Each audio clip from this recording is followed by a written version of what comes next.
الحمد لله الذي فرض الصيام على أمة خير البرية كما فرض على جميع الأمم الماضية في الشرائع السماوية، وأنزل فيه القرآن هدى للناس ورحمة للأمة الإسلامية. وأشهد أن لا إله إلا الله رب العالمين، وأشهد أن محمدًا عبد الله ورسوله رحمة للعالمين. والصلاة والسلام على إمام الصائمين والقائمين وعلى آله وأصحابه الطيبين الطاهرين وعلى من تبعهم بإحسان إلى يوم الدين. أما بعد، أعوذ بالله من الشيطان الرجيم. بسم الله الرحمن الرحيم. يا أيها الذين آمنوا كتب عليكم الصيام كما كتب على الذين من قبلكم لعلكم تتقون أياما معدودات. عن أبي هريرة رضي الله عنه قال: قال رسول الله صلى الله عليه وسلم: إذا كان يوم صوم أحدكم فلا يرفث ولا يصخب، فإن سابه أحد أو قاتله فليقل إني صائم. متفق عليه.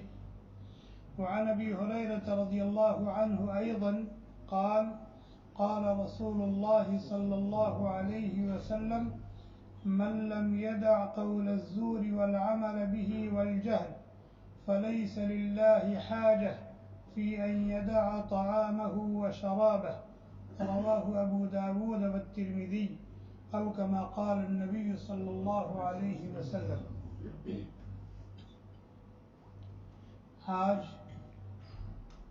ماہ شعبان کی 29ویں تاریخ ہے. اگر یہ مہینہ 29 کا ہوا تو کل رمضان کی پہلی تاریخ، اور اگر یہ مہینہ 30 کا ہوا تو کل پہلی تراویح اور پرسوں پہلا رمضان ہوگا. حضرت سلمان فارسی رضی اللہ تعالی عنہ کہتے ہیں کہ جب شعبان کی آخری تاریخ ہوتی تھی تو نبی اکرم صلی اللہ علیہ وسلم ہم لوگوں کو جمع فرماتے تھے اور اس ماہ مبارک کی آمد کی مبارکباد دیتے تھے. اس ماہ مبارک کی آمد کی مبارکباد دیتے تھے. یا ایھا الناس قد اظلکم شہر عظیم مبارک. اے لوگو، ایک انتہائی عظمتوں والا، برکتوں والا مہینہ تم پر سایہ فگن ہونے والا ہے. انتہائی عظیم مہمان تمہارے پاس آنے والا ہے. اور پھر اس ماہ مبارک کے فضائل اور اس ماہ مبارک کی خصوصیات بیان فرماتے ہیں. ہمیں بھی نبی اکرم صلی اللہ علیہ وسلم کی سنت پر عمل کرتے ہوئے ایک دوسرے کو اس ماہ مبارک کی آمد کی مبارکباد دینا چاہیے.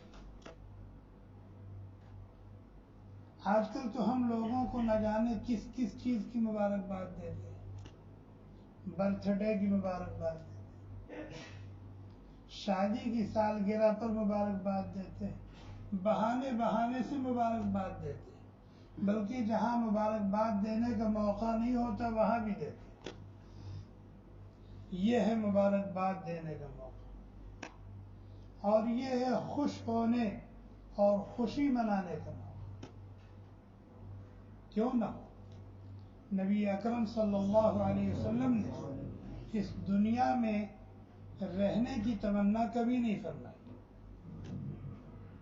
لیکن جب رجب شروع ہوتا تھا تو آپ یہ دعا فرماتے تھے: اللہم بارک لنا فی رجب و شعبان وبلغنا الی رمضان.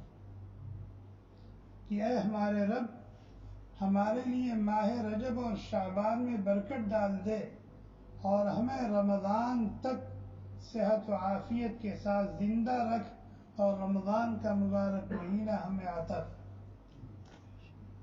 جب رجب گزر جاتا تھا تو فرماتے تھے اللہم ھذا شعبان وبلغنا الی رمضان۔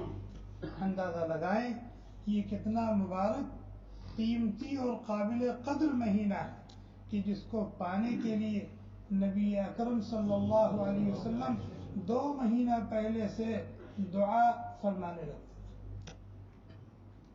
بڑے خوشبخت اور خوش نصیب ہیں وہ لوگ جن کو اللہ تبارک و تعالی نے یہ مبارک مہینہ ایک مرتبہ پھر عطا فرمایا۔ لیکن وہ خوشبخت اور خوش نصیب اس وقت کہے جائیں گے جب وہ اس ماہ مبارک کی قدر بھی کریں۔ اور اگر یہ مبارک مہینہ ملا اور باقی 11 مہینوں کی طرح اس مہینے کو بھی انہوں نے گزار دیا تو وہ مستحق مبارکباد نہیں ہے،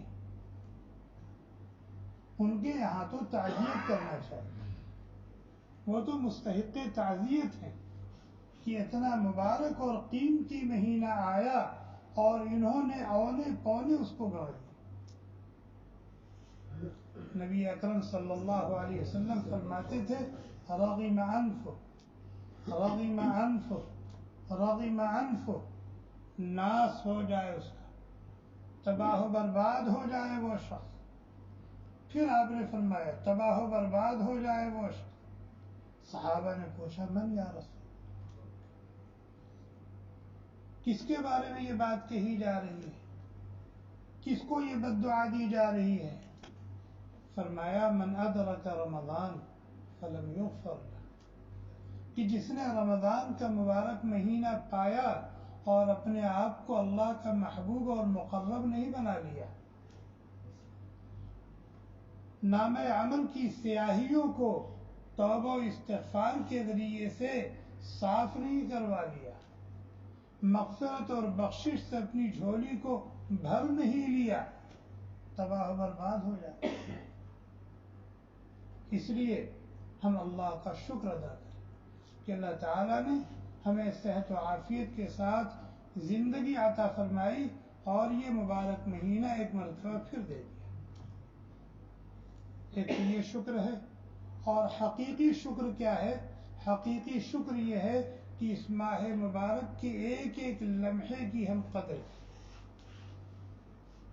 اور اس ماہ مبارک میں اللہ تبارک و تعالیٰ کے جو احکام ہماری طرف متوجہ ہیں، ہم شوق و ذوق کے ساتھ آداب کی رعایت کرتے ہوئے ان احکام کو پورا کرنے کی کوشش کریں۔ نبی اکرم صلی اللہ علیہ وسلم، صحابہ کرام رضوان اللہ تعالی علیہم اجمعین، تابعین و تبع تابعین، ائمہ مجتہدین اور اسلاف امت جس طرح سے اس ماہ مبارک کی قدر کرتے تھے، ہم اس طرح سے اس ماہ مبارک کی قدر کرنے کی اور اس کے ایک ایک لمحے کو قیمتی بنانے کی کوشش کریں۔ سب سے پہلے نمبر پر 5 نمازوں کا اہتمام کریں۔ نماز یہ اہم الفرائض۔ سب سے پہلے ہم یہ عہد کریں کہ رمضان میں ہماری کوئی بھی نماز قضا نہیں ہوگی، رمضان میں ہماری کوئی بھی نماز بغیر جماعت کے نہیں ہوگی، رمضان میں ہماری کوئی بھی نماز بغیر مسجد کے نہیں ہوگی، ہر نماز وقت پر مسجد میں جماعت کے ساتھ ادا کریں، یہ ہم عہد کریں۔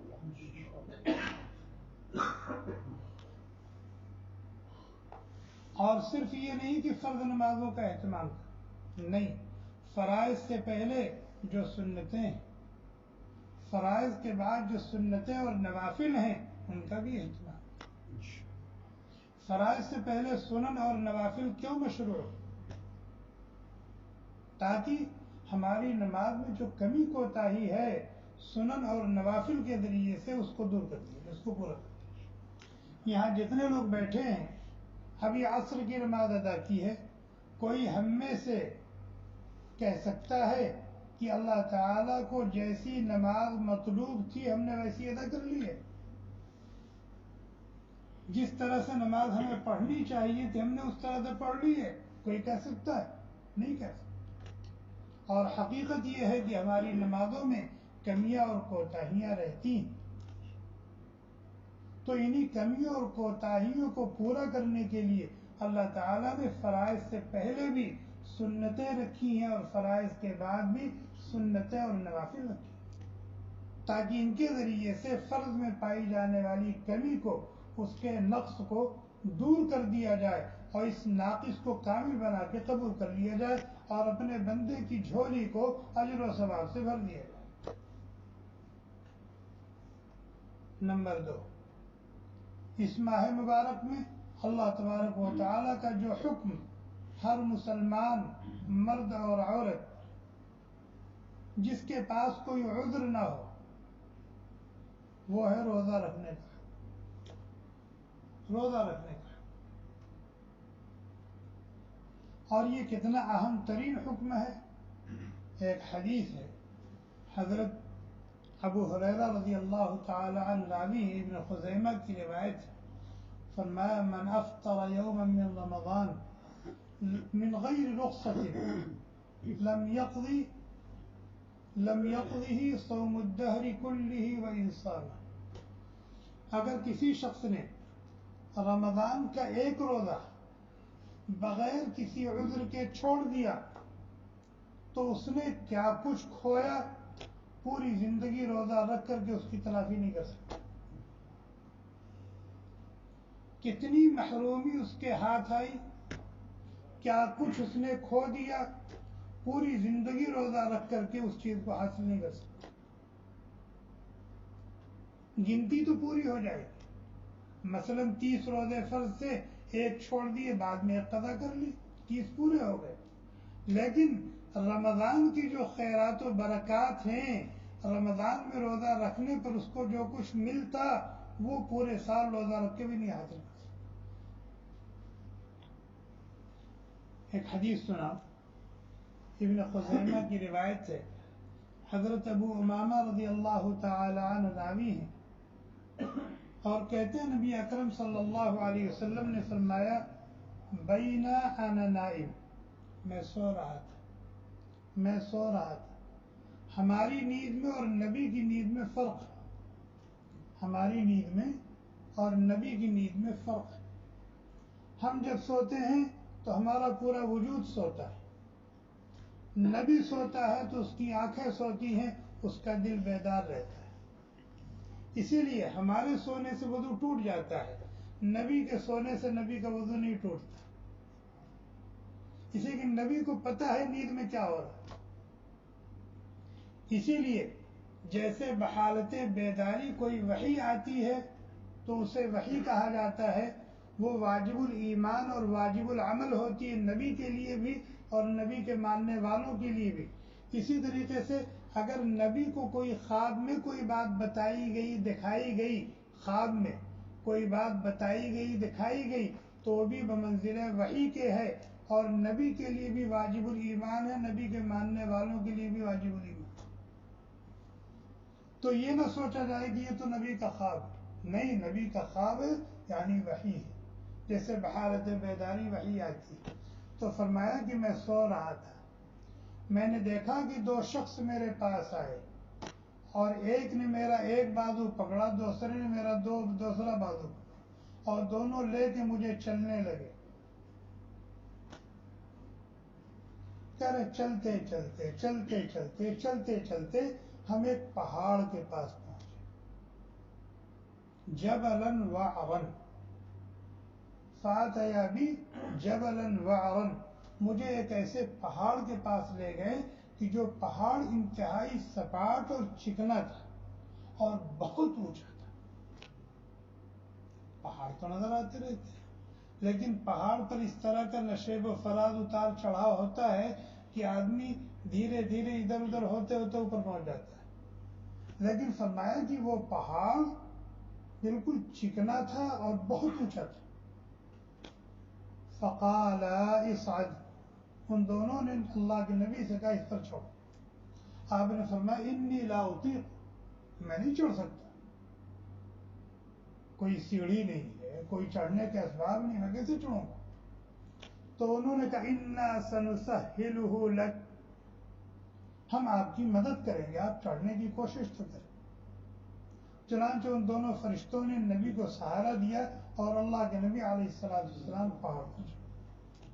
کہتے حتی اذا کنت فی سواء الجبل، جب میں بالکل پہاڑ پر پہنچ گیا، فَإِذَا أَنَا بِأَصْوَاتٍ شَدِيدَةٍ، تو میں نے عجیب چیخنے کی، چلانے کی، رونے کی، کرانے کی آوازیں سنی۔ فَقُلْتُ مَا هَذِهِ الْأَصْوَاتِ، میں نے پوچھا یہ آوازیں کیسی؟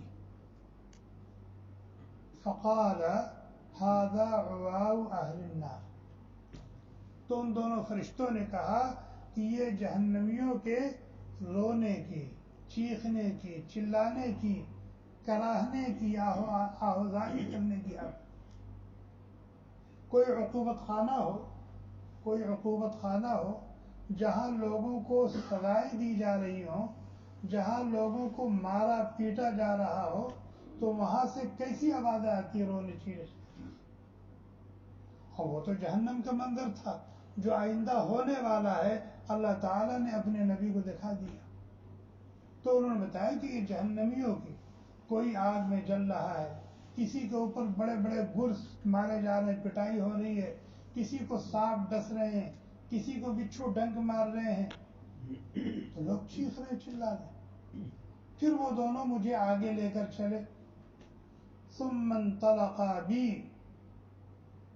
فَإِذَا أَنَا بِقَوْمٍ مُعَلَّقِينَ بِعَرَاقِيبِهِمْ، تو میرا گزر کچھ ایسے لوگوں کے پاس سے ہوا جو الٹے لٹکائے ہوئے تھے، یعنی ان کا پیر اوپر تھا اور ان کا چہرہ نیچے تھا، اوپر کسی چیز میں باندھ کر وہ لٹکائے ہوئے تھے،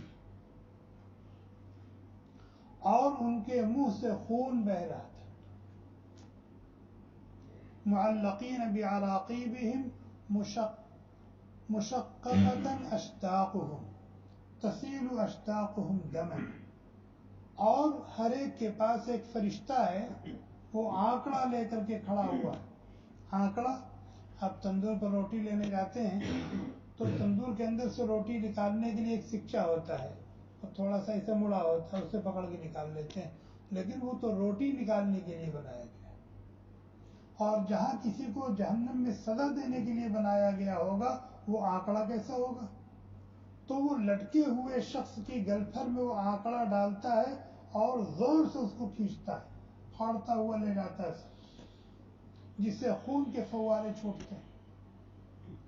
پھر وہ دوسری طرف آتا ہے، دوسری طرف بھی یہی معاملہ کرتا ہے، ادھر کرنے کے بعد پھر اس طرف آتا ہے، جب تک ادھر آتا ہے تو یہ ٹھیک ہو چکا ہوتا ہے، پھر اس کو پھاڑتا ہے۔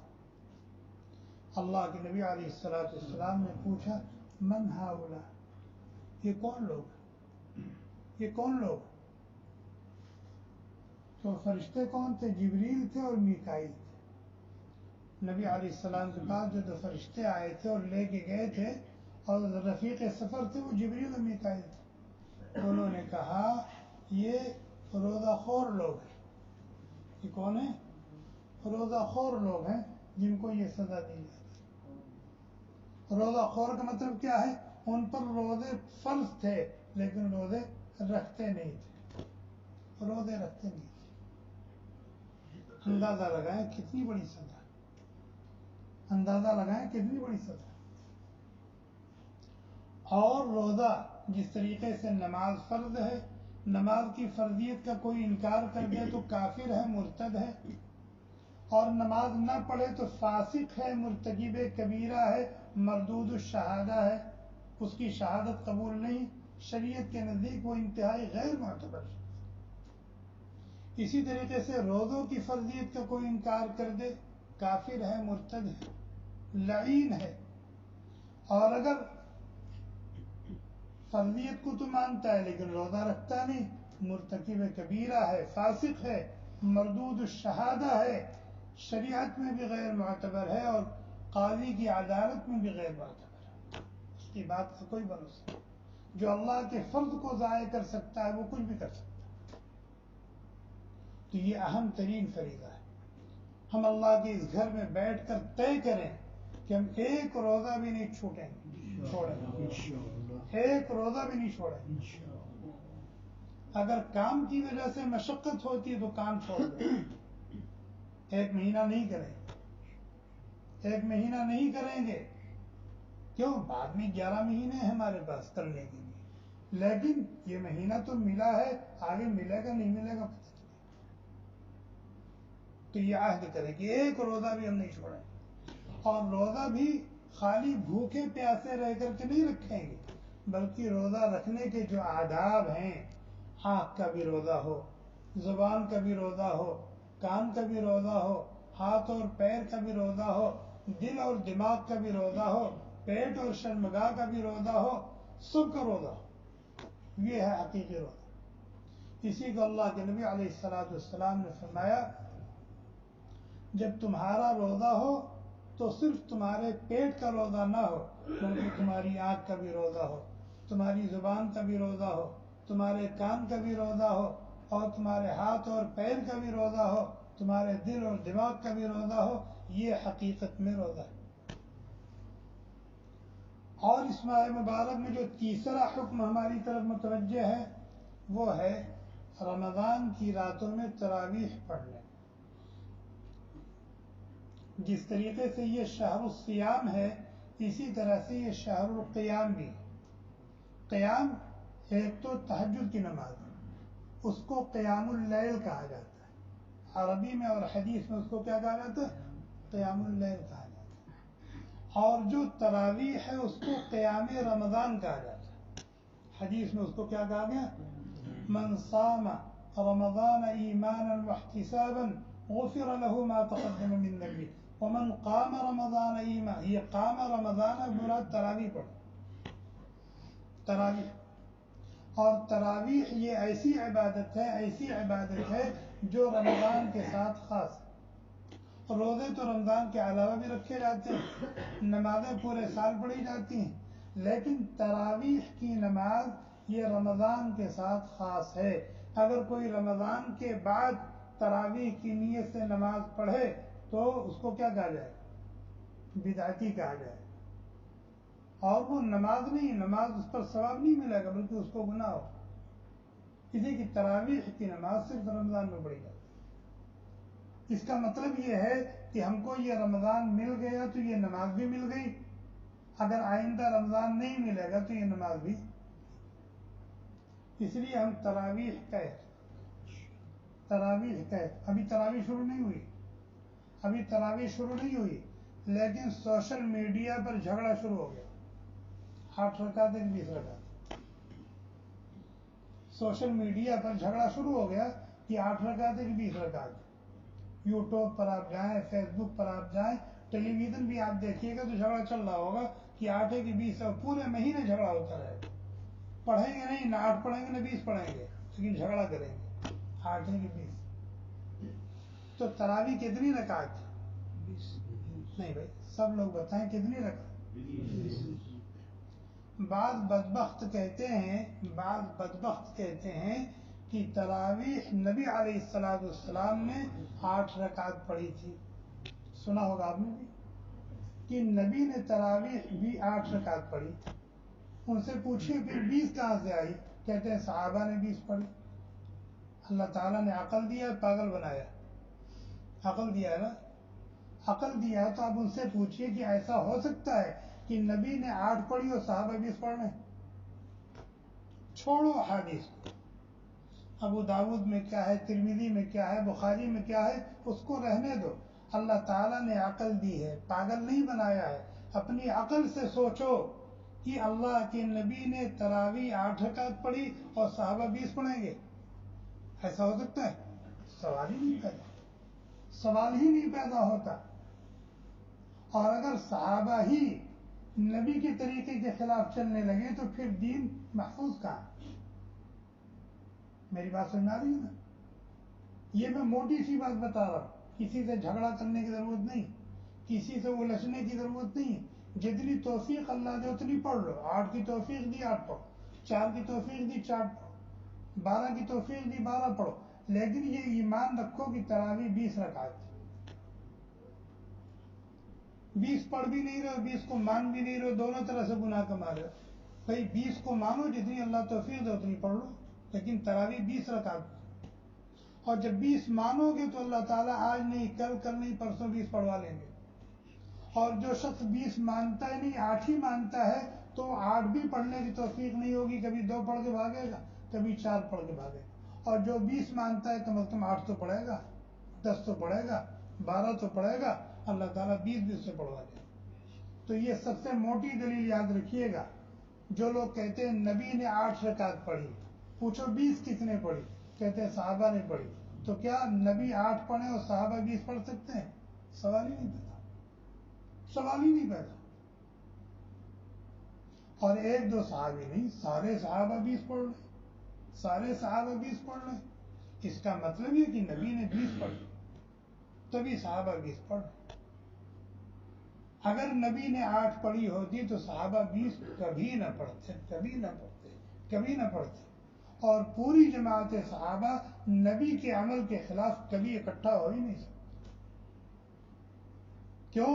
صحابہ غیور تھے، خوددار تھے، ان کے دل میں دینی حمیت تھی. حضرت عمر رضی اللہ تعالی عنہ جب امیر بنے، امیر المؤمنین، انہوں نے پہلا خطبہ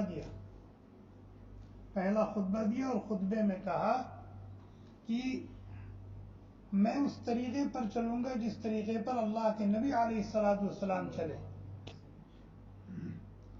اور میں اس طریقے پر چلوں گا جس طریقے پر حضرت ابوبکر صدیق رضی اللہ تعالیٰ عنہ چلے. اور اگر میں اس راستے سے ہٹا تو تم کیا کرو گے؟ ایک دیہاتی تھے، دیہاتی صحابی بدو، وہ بھری مسجد میں تلوار لے کے کھڑے ہو گئے اور کہا اس تلوار سے عمر کو ٹھیک کر دوں گا، سیدھا کر دوں گا، اس تلوار سے عمر کو سیدھا کر دوں گا.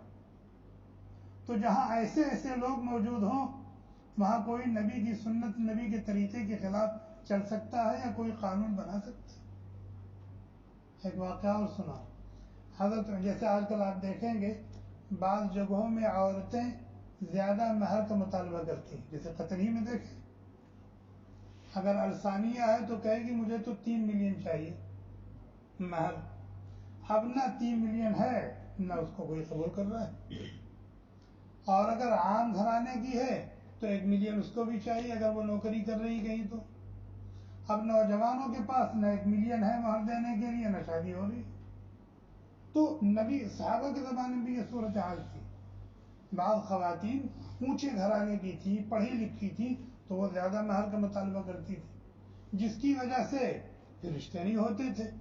تو حضرت عمر رضی اللہ تعالیٰ نے جمعہ کے خطبے میں ارادہ ظاہر کیا کہ میرا جی چاہتا ہے کہ میں مہر کی ایک مقدار متعین کر دوں، اس سے زیادہ کا مطالبہ کوئی نہ کرے، تاکہ جو نوجوان شادی کے لیے تیار ہیں اور ان کے پاس بندوبست نہیں ہے ان کی شادی ہو جائے.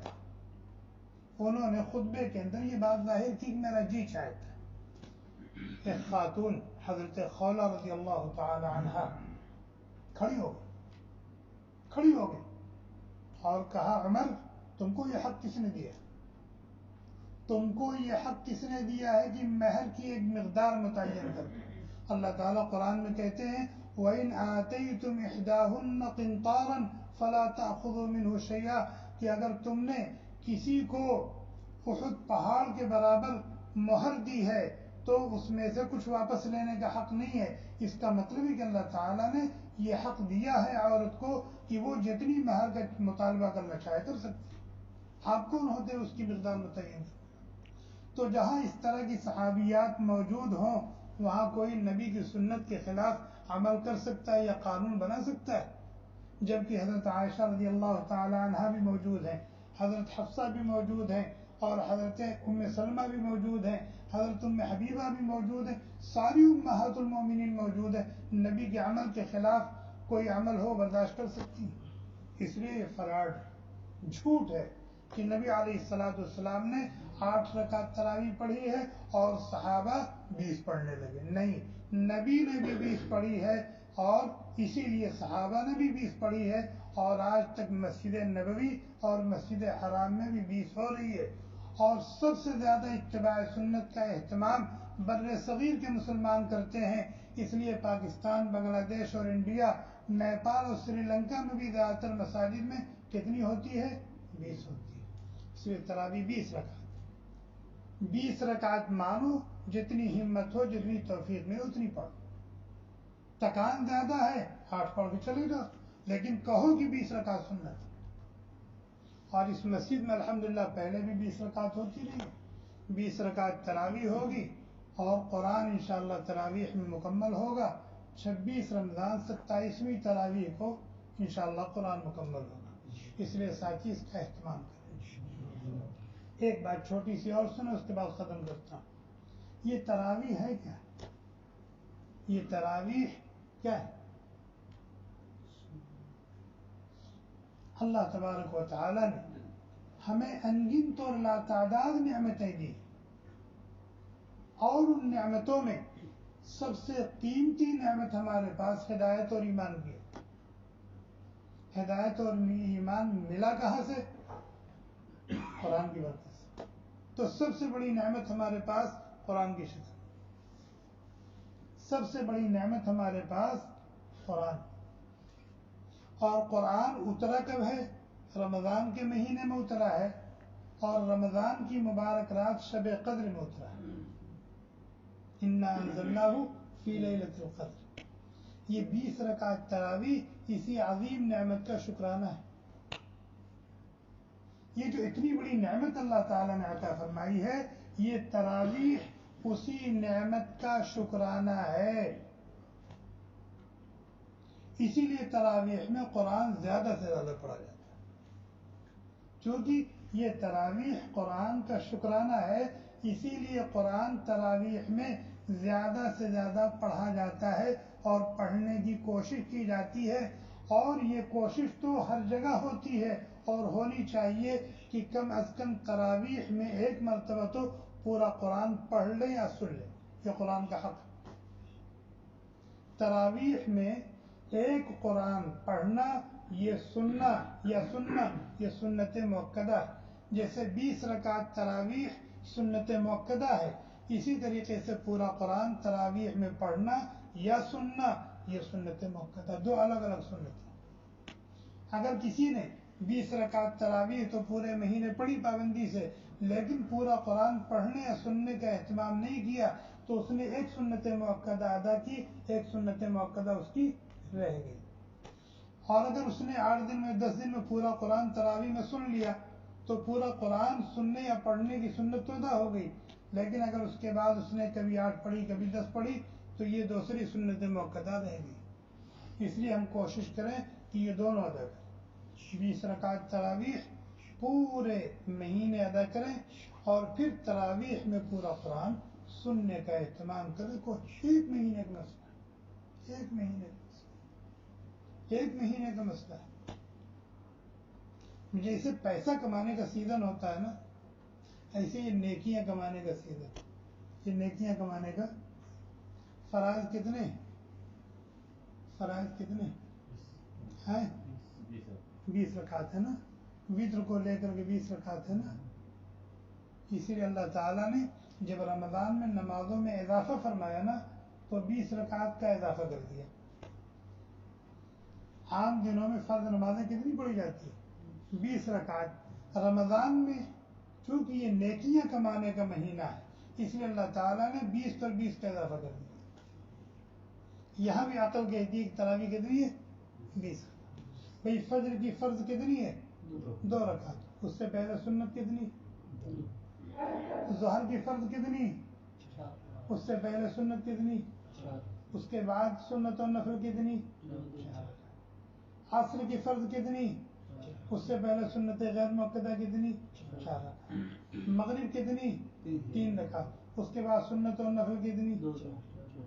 اسی طریقے سے اللہ تعالیٰ نے رمضان میں جو نیکیوں کا سیزن ہے، اعمال میں اضافہ فرمایا تو 20 فرائض پر 20 سنت کو کیا کیا؟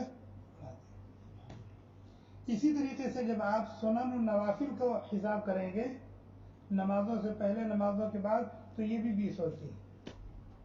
اگر اس کا اہتمام آپ کریں گے تو 20 یا 60 رکعتیں آپ کی روزانہ ہو رہی. 20 فرائض، 20 سنن و نوافل اور پھر 20 تراویح. اللہ تعالی ہم لوگوں کو عمل کرنے کی توفیق. یہ مبارک مہینہ محض اپنے فضل و کرم سے ہمیں عطا فرمائے، اس کی قدر دانی کی توفیق عطا فرمائے. ابھی تو رمضان میں عصر کے بعد حدیث کا سلسلہ موقوف رہا ہے، لیکن کل سے انشاءاللہ شروع ہوگا. روزانہ ایک حدیث عصر کی نماز کے بعد پڑھی جائے گی رمضان سے متعلق، اور پھر اس کی ہلکی سی تشریح کی جائے گی. 5-10 منٹ کا سر. سبحان اللہ وبحمدہ، سبحانک اللہم وبحمدک، ونشہد ان لا الہ الا انت، ونستغفرک ونتوب الیک. سبحان ربک رب العزة عما یصفون، وسلام علی المرسلین، والحمد للہ.